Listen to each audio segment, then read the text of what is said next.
Hello, my name's Lucas. I'm 24 years old and I've lived in this neighborhood for the past 7 years. I work as a freelance graphic designer.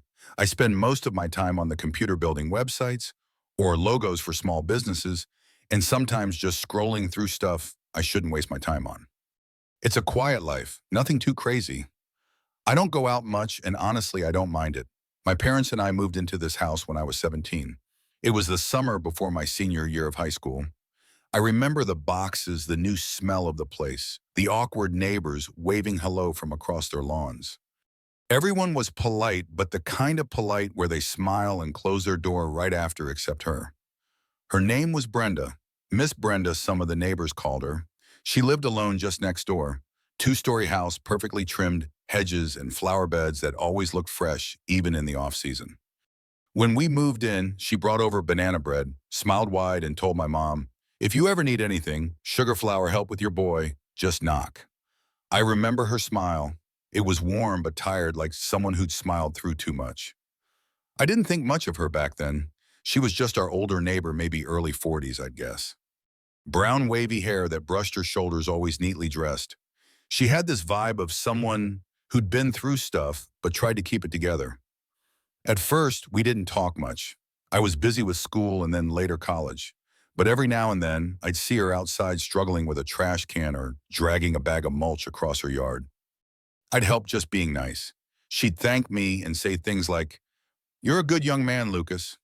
The years kind of blur together. I went away for college but came back every break. Sometimes I'd mow her lawn when I did ours or shovel her driveway after a snowstorm. She always said thank you with this soft, almost grateful tone. I didn't think much of it. To me, she was like an aunt I barely knew, a neighbor who appreciated the help. That was all. Then after college, I moved back in with my parents for a while to save up. Freelancing wasn't bringing in steady money yet, so it made sense. And that's when I started noticing little things. Brenda would always be outside when I was. If I came back from the gym there, she was watering plants. If I took a call on the porch, she'd somehow find something to check in her garden. One day she called me over. She said her porch light wasn't working and asked if I could take a look. I said sure. It took me 5 minutes to tighten a wire. She handed me a glass of iced tea and smiled. Then she said something that stuck. "I've watched you grow up, Lucas, but now you're a man." I chuckled awkwardly, didn't know what to say. It sounded like a compliment, but it didn't feel casual. It felt like a shift. She looked me right in the eyes when she said it, and not the kind of look you give a neighbor's kid. I shrugged it off, thought maybe I was overthinking. Maybe she was just being nice. I mean, she's been through a lot, right? That's what my mom always said. She's had it rough. I started thinking about what little I knew. 3 divorces, I'd heard. One of them ended ugly, some kind of restraining order. No kids. My mom once whispered she wanted children, but it never worked out. I began noticing more how she touched my arm when I handed her something, how she'd laugh a little too long at my jokes, how she once said, "I don't need a man, but it would be nice to have someone who actually notices me." She looked straight at me when she said that. I didn't know how to handle it. I was raised to be polite, respectful, and I never wanted to make her feel rejected or embarrassed. But something inside me was starting to tense up. She wasn't just being friendly, and I wasn't sure what to do about it. After that moment on her porch where Brenda looked me in the eyes and said, "You're a man now," I tried to forget it. I told myself it was nothing, just a strange way to word a compliment. Maybe she meant it like an older sister or mentor figure would say it. That's what I kept telling myself. But after that day, it felt like a switch had flipped. Suddenly, she was everywhere. If I stepped outside to take a call, she'd be in her front yard trimming a bush that didn't need trimming. If I ran to the car in the morning, she'd be getting her mail, even though it was too early for mail. One night I came home from a friend's place a little after 10, and she was sitting alone on her porch with a candle burning beside her. "You're up late," I said with a smile. She looked up almost startled and said, "Couldn't sleep." The nights get lonelier the older you get. Then she patted the chair next to her. I laughed awkwardly, muttered something about being tired, and headed inside, but her voice followed me. "Lucas, I'm glad you're still around." I didn't answer. That week she baked cookies, chocolate chip, warm wrapped in foil with a sticky note, "For Lucas just because." My mom thought it was sweet, She smiled and said, "She's always been so thoughtful. Poor woman doesn't have anybody. It's good that you help her out." And I did help her out. I always had. It just didn't feel the same anymore. Now, every time I fixed something or brought her trash bins back from the curb, I felt this strange tension in the air. One Sunday afternoon, she asked if I could help her move a heavy box from her attic. It was hot, the kind of dry heat that makes your shirt stick to your back. I figured I'd be in and out, but once I got the box down, she asked if I wanted a cold drink. We sat in her living room. She poured iced tea and put on music, something slow and jazzy. She leaned back on the couch and sighed. "Feels good to have company," she said. "It's quiet in here always. I talk to myself more than I should." I smiled politely. "Well, at least you've got this place looking nice. It always feels cozy here." She looked at me again with that same intense gaze. "You always know what to say," I laughed. "Nah, just being honest." Then she said, "You're not like other guys your age." I froze a bit. "What do you mean?" "You listen, you care, you're present. Most men just disappear when you need them." She paused. "You're different." The room felt smaller. I took another sip of tea and checked the time on my phone. "I should probably get back," I said. "Got a few deadlines tonight." She walked me to the door, and before I stepped out, she touched my arm. Not lightly, but deliberately. Held it for a moment. "If you ever need anything, Lucas, anything, I'm just next door." I nodded, quickly muttered thanks, and left. Whoosh. That night I lay in bed staring at the ceiling, feeling like I was losing control of a situation I never even meant to be in.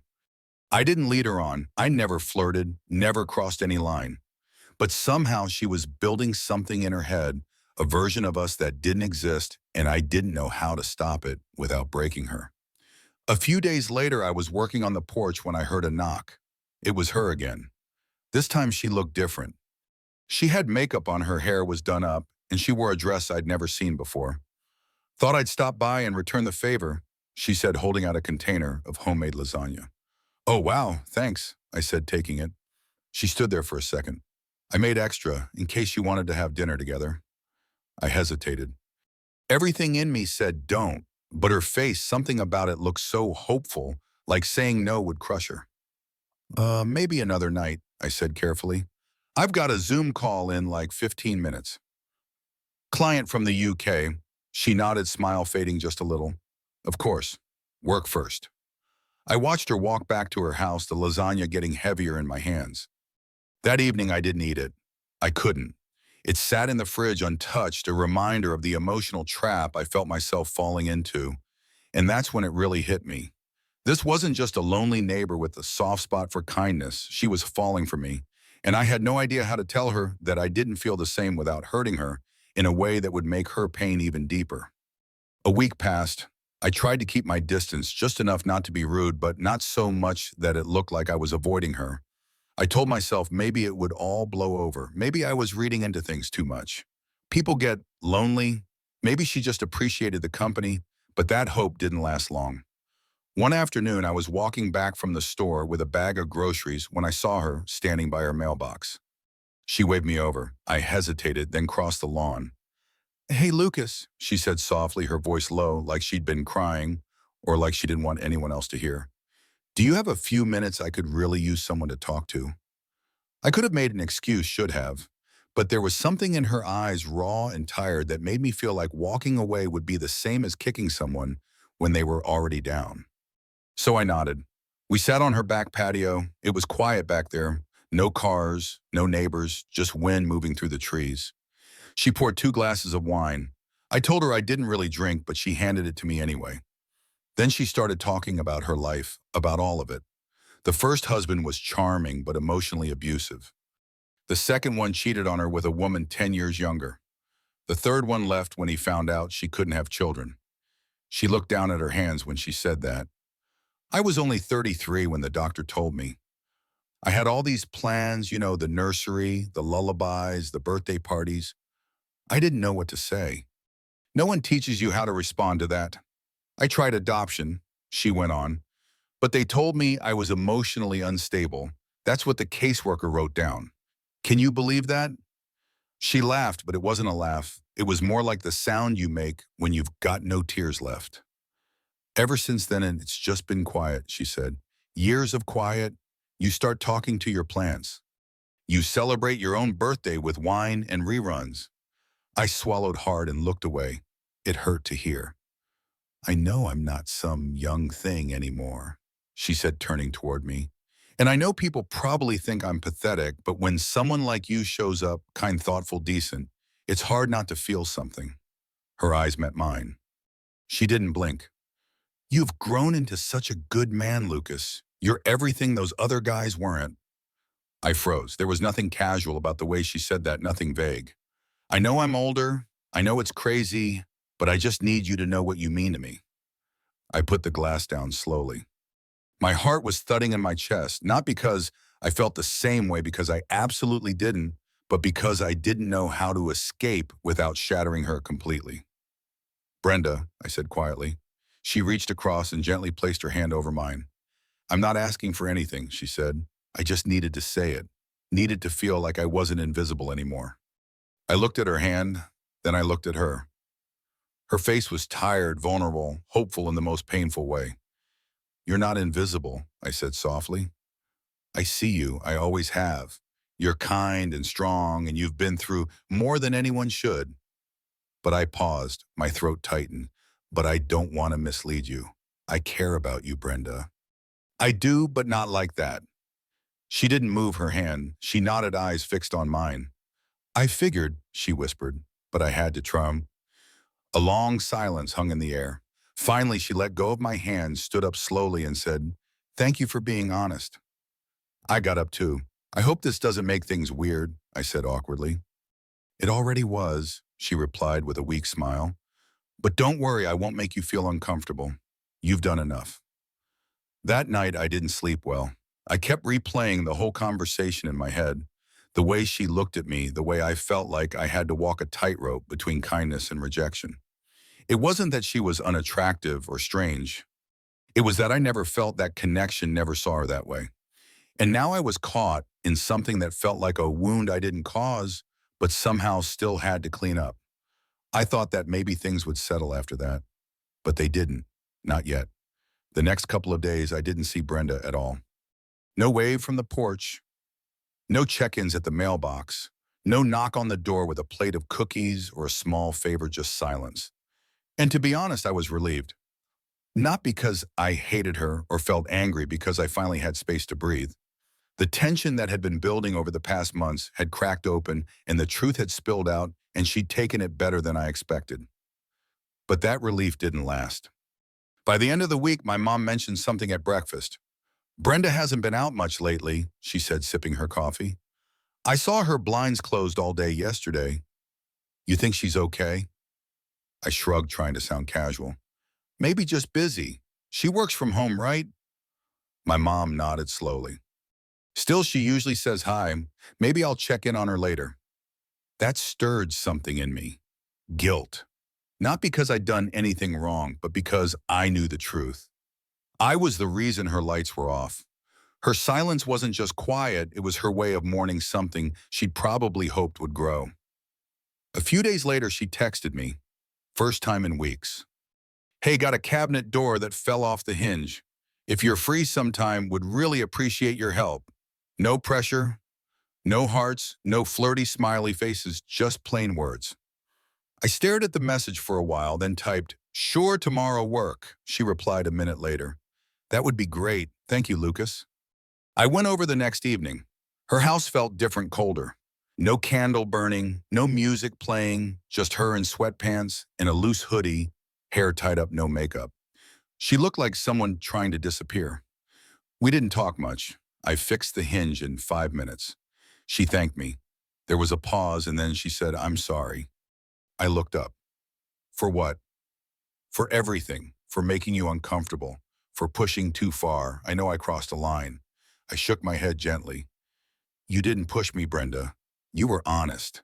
That takes guts. She gave me a half smile, the kind people give when they're holding back tears. I think I forgot how to just be someone's friend, she said. All I ever wanted was to feel wanted. You were kind. I guess I held on to that too tightly. Her voice broke a little on that last sentence. I looked down at the screwdriver in my hand, unsure of what to say. You know, she continued, when you live alone long enough, you start filling in blanks. You imagine people feel the same things you do because it makes the silence easier. She sat down at the kitchen table, exhaled deeply. I'm not mad at you. I'm mad at myself. I let my hope get louder than my reason. There was a moment of stillness, and I sat down across from her. I care about you, I said, as a person, as someone who's been part of my life since I was a teenager. But I was scared to hurt you by being honest, and I think that made things worse. She nodded slowly. Honesty always hurts less than lies, even soft ones. Then she added something that stuck with me for days. I'm not broken, Lucas. I just needed to be seen. You saw me. That's enough. After that night, we didn't really talk much. Just a polite wave every now and then, a short hello at the mailbox. That emotional door, once cracked open, was gently closed this time with mutual understanding. But the situation left a mark on me. I started thinking about how many people carry invisible stories, how easy it is to misread kindness as something more when you've spent years in emotional isolation. And more than anything, I realized that sometimes the hardest thing isn't rejecting someone's feelings. It's doing it without making them feel worthless. A few weeks passed, and one afternoon I saw her sitting in a lawn chair on her porch reading. She looked up, waved gently, and went back to her book. It wasn't the same kind of wave as before. It wasn't an invitation. It wasn't loaded with expectation. It was just a wave. And for the first time since everything began, I felt okay again. Some people drift out of your life with a bang, an argument, a betrayal, a slammed door. But with Brenda, it was different. She didn't disappear overnight. She just faded. After that conversation in her kitchen, something shifted. She stopped asking for help. She stopped trying to stretch out our talks with small excuses. And I stopped feeling that weight in my chest every time I saw her on the porch. We had finally drawn a boundary, and this time it held. I remember one particular afternoon a few weeks later. I was mowing the lawn, earbuds and shirt soaked from the heat. When I paused to empty the bag, I looked up and saw her across the fence. She was watering the flowers by her mailbox sun hat, on gloves, hose in hand. She looked up, caught my eye, and smiled. Just a small one, not a flirty smile, not a hopeful one, just polite. I nodded, smiled back, and went back to mowing. And you know what? That small, unremarkable moment felt huge because it told me something. She'd accepted it, and so had I. Brenda never brought up her feelings again, never apologized a second time. She didn't need to.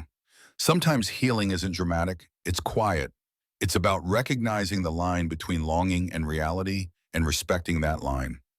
A few months later, I got a new gig that paid better, and I started talking to a girl I'd met through work. It was slow, nothing serious at first, but it felt natural, simple, age-appropriate, mutual. I didn't mention it to Brenda, and she didn't ask, but she must have known. People talk. It's a neighborhood. One evening I was coming home from dinner, and she was sitting out front reading again. I gave a little wave. She returned it, and she called out, "Lucas." I stopped, turned. "Yeah." She set the book down and stood up. "You look happy," she said. "I am," I answered honestly. She nodded, walked a few steps closer, still keeping distance. "I'm glad," she said. "You deserve to be." I paused, looked at her for a moment. She looked better, lighter somehow, like she was finally breathing again. "So do you, Brenda," I said. She nodded again. Then without another word, she turned and walked inside. And that was it. We didn't have a tearful goodbye. We didn't have some deep philosophical closure. What we had was mutual respect restored. What we had was silence that finally didn't hurt. Months passed. I eventually moved out of my parents' place and into an apartment closer to the city. Life moved on as it always does.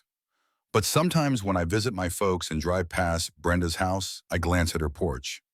Most times she's not there. Sometimes she is, and we still wave, and it's just a wave, not a hidden message, not a cry for attention, not a symbol of a story that could have been. Just a wave between two people who once stood on uneven ground and figured out how to step back without pushing each other over. This is how the story ends. I didn't fall in love with my older female neighbor. I didn't save her from loneliness. And I didn't let guilt lead me into something I never wanted. Instead, I gave her honesty. She gave me grace. and we both walked away with dignity. No drama, no secret regrets. Lucas and Brenda's story offers a heartfelt lesson about the power of kindness and the courage it takes to set honest boundaries with compassion. Brenda's vulnerability, shaped by years of loneliness and loss, reveals how deeply human it is to crave connection, especially when life feels isolating. Lucas's gentle, respectful response to her feelings teaches us that true empathy doesn't require reciprocating emotions, but rather honoring someone's dignity in their moment of need. His struggle to balance politeness with clarity shows that setting boundaries, though difficult, is an act of integrity that protects both parties from deeper hurt. This story reminds us to approach others' pain with care, recognizing that our kindness can be a lifeline, but also that honesty is the kindest gift when expectations misalign. Brenda's grace in accepting Lucas's truth and their mutual respect in moving forward highlight the beauty of healing through understanding, not drama. It's a call to listen to those who feel unseen, to offer support without losing ourselves, and to embrace the quiet strength of letting go with love. What touched you most about Lucas and Brenda's journey? Have you ever navigated a moment where kindness and boundaries collided? Share your reflections in the comments. We'd love to hear your stories. If this story moved you, please like, subscribe, and hit the bell to join our community of soulful tales. Let's keep exploring life's profound lessons together.